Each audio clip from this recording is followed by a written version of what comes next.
গৃহবধূ তার প্রেমিকের সঙ্গে চলে গেছে, আপনারা এই ঘটনা শুনে থাকবেন।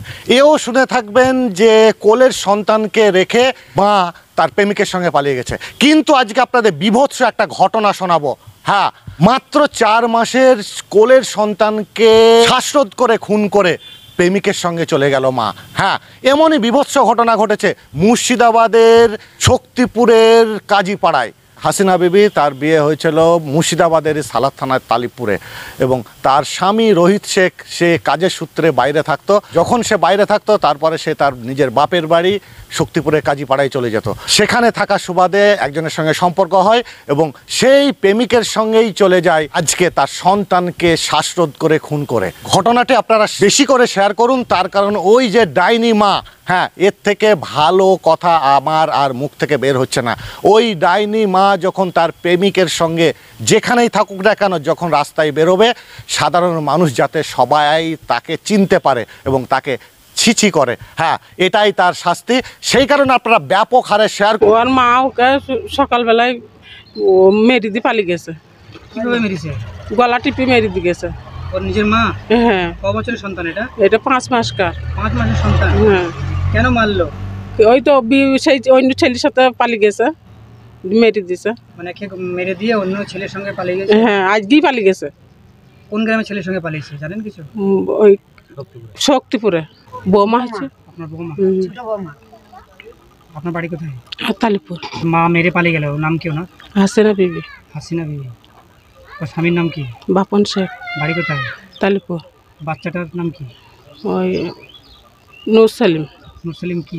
নূর সালিম শেখ। শেখ। এখন কি চাইছেন আপনারা? ওর বিচার চাই। তোমার ভাইপো আর কি মারা গেছে?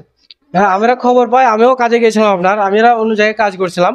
হ্যাঁ, ওখান থেকে খবর আসে, ওদের বাড়ি থেকে কোনো খবর আসে না। হ্যাঁ, মানে পাশের গ্রাম থেকে খবরটা আসে যে উনি আপনার ভাইপোটা মারা গেছে।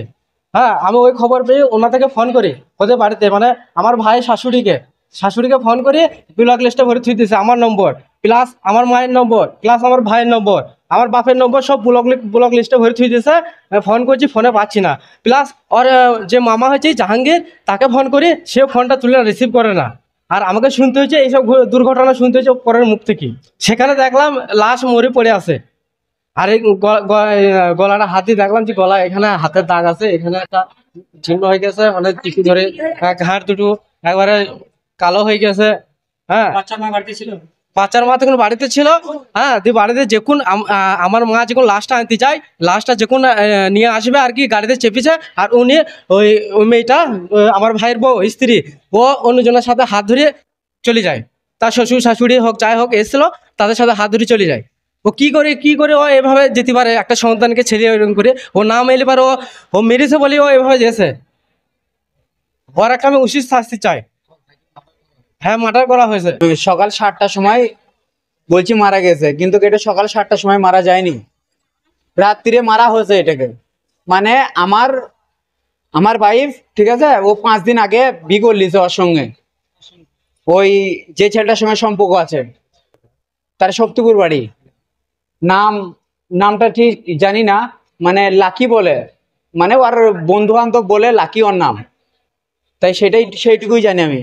কতদিন? 3 বছর সম্পর্ক আর হয়েছিল বলতে, মানে ওর সঙ্গে লাইন, ওর বোনের বিয়ে থেকে লাইন শুরু হয়েছে ওদের, দিয়ে ফেসবুক থেকে মানে সম্পর্ক রিলেশন যায় আসে, আমাকে বলে না, কিন্তু আমার মোবাইলে মেলা ছবি ছিল, ইত্যাদি ছিল, আর খারাপ ভিডিও ছিল, আমি ওকে দেখাইছি নিজে, মানে ওর পার্সোনাল জায়গায় লুকানো ছিল, আমি পাসওয়ার্ডটা জানতাম, মানে দেখে নিয়েছিলাম।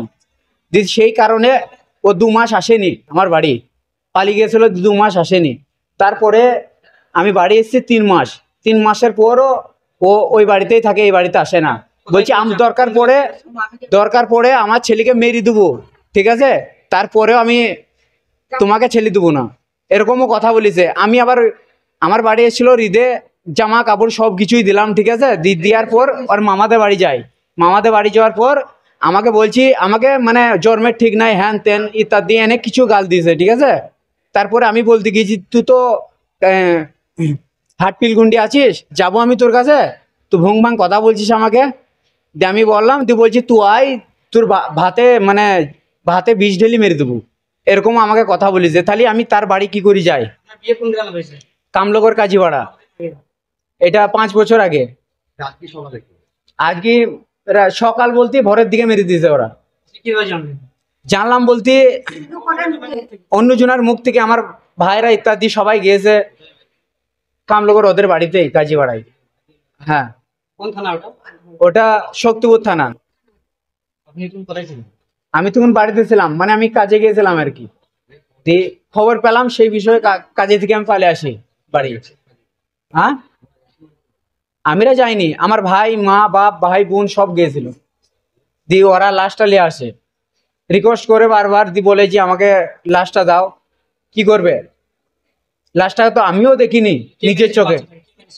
মেরেছে আমার বউরা মেরেছে, আমার বউ, আমার স্ত্রী, আমার শাশুড়ি ষড়যন্ত্র করে মেরেছে, আর সেই ছেলেটাও মেরেছে, হাসিনা।